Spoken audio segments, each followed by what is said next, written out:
The air in the docking bay was thick with the scent of ozone and rust.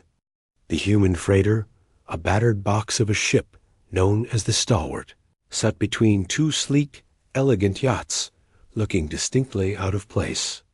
Its captain was in the cargo hold, wrestling a stubborn support strut back into alignment with a calibrated hammer.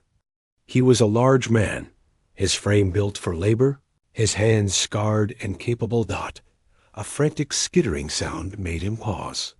He turned to see a small bipedal alien hovering at the edge of the cargo ramp. It was a kith, a species known for their delicate, avian-like builds and brilliant iridescent feathers. This one's plumage, a mix of sapphire and emerald, was matted and dull with distress. Its large, dark eyes were wide with panic. "Please," it chirped, the translator around its neck buzzing. "You are the human captain?" "I am," the human said, setting his hammer down. The kith rushed forward, stopping just short of him, wringing its three-fingered hands. "I have asked everyone. The traders, the port authority, the mercenary guild. They want too many credits or say the risk is too great. I heard humans sometimes help, when no one else will." The human leaned against the strut, his expression unreadable. "Help with what?" "My mother," the kith's voice trembled. "Our scout vessel was ambushed by Githrak raiders in the fringe systems. They took her and the others. The Githrak. They do not take prisoners for ransom. They take them for their labor camps. She will not last long. Please, mighty human. My mother was captured by enemies. Help save her." The title mighty hung in the air. Absurd. The human was a cargo runner, not a warrior. He wiped his hands on a greasy cloth. "The Githrak are nasty. Their ships are armed. My ship is a freighter. I have 1-point defense laser for asteroids.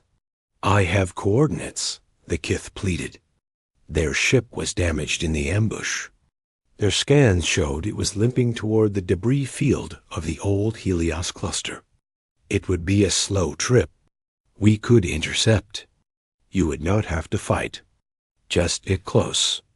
I have a location beacon she implanted. If I can get within 500 meters, I can trigger a short-range matter transference pulse. It would pull her directly to my pod. It is one use only, and if they detect us first, they'll vaporize us. I will give you everything, the kith said. It placed a small data crystal on a crate. This is my family's holdings. Our entire fortune. It is not vast, but it is everything. For her, the human picked up the crystal, turning it over. He looked at the kith, at the genuine, soul-deep fear in its eyes. He thought of labor camps, of a small, fragile creature being worked to exhaustion. He sighed, a long, weary sound from his boots upward. Get your pod loaded into my secondary bay. We leave in an hour. The journey to the Helios debris field was tense and quiet. The kith, whose name the human had learned but did not use, spent most of its time monitoring its scanner, watching the faint, blinking signal of its mother's beacon. The human plotted a cautious course, using the chunks of dead planets and ancient stellar rubble as cover. His ship was not built for stealth, but he knew how to fly. He used the chaotic gravity gradients and radiation blooms to mask their engine signature, sliding the bulky stalwart through canyons of stone and metal with a surprising grace. There, the kith whispered, pointing a trembling finger at the screen. A jagged, insect-like ship drifted ahead, partially hidden behind a floating mountain of iron. A Githrak corvette. One of its engine clusters was dark, and a great scar marred its hull. Just as the scout had said. Close as I can get is 2 kilometers, the human said, his hands dancing over the controls. Any closer and the residual scan field will pick us up. Damaged or not. The pulse only reaches 500 meters, the kith said. Despair cracking its voice. The human studied the tactical display, then the corvette. He noted the pattern of its slow, listless drift. He saw the debris floating around it. "I have an idea. It's not a good one," he explained. The kith listened, its feathers flattening in terror. That is not stealth. That is a distraction." "It's a very loud distraction," the human agreed. "Your pod is tiny. While they are looking at the noisy, dangerous human freighter doing something stupid, you slip in close. Get your 500 meters. Trigger the pulse. Then you run like the void itself is chasing you. I'll meet you at the rendezvous point. It is too great a risk for you." "I've risked my ship for less," the human said, though that was not entirely true. "Are you ready?" The kith, after a moment, nodded, resolve stiffening its small frame. It hurried to its pod dot. The human powered up the stalwart's single pitiful laser. He took a deep breath. "All right, let's go be mighty." The stalwart erupted from behind the debris, its engines flaring to full power. It did not head directly for the corvette. Instead, it flew straight toward a large, unstable-looking cluster of nickel-iron rubble near the Githric ship dot. As expected, the corvette lit up. Threat scanners painted the freighter. A clumsy green energy bolt lanced out, missing by a wide margin.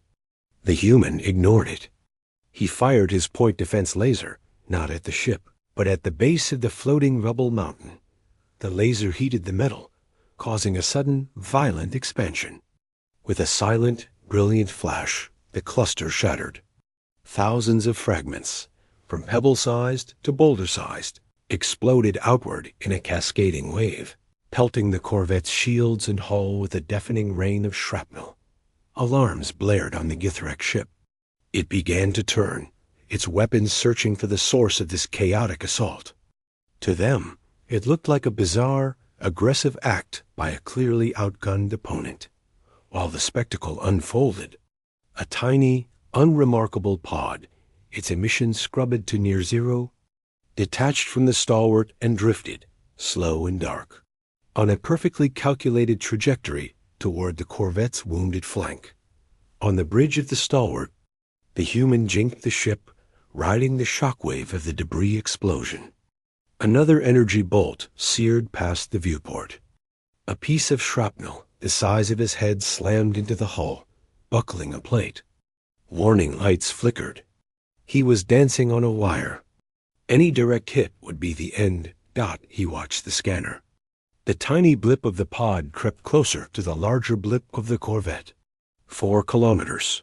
2-1. "Come on," he muttered, wrestling the controls as another near miss shook the ship. The pod reached 700 meters. 600. It was now a speck against the vastness of the corvette. Suddenly, the Githric ship stopped firing at him. Its sensors had finally found the smaller, closer signature. "Time's up," the human said. He slammed the throttle forward and angled the stalwart not away, but in a sharp, diving curve directly across the corvette's line of sight to the pod. For a crucial 3 seconds, his ship was the only thing the Githric guns could see. Beams of concentrated plasma tore through the space he had just occupied, vaporizing debris in that shield of borrowed time. The pod crossed the 500-meter threshold.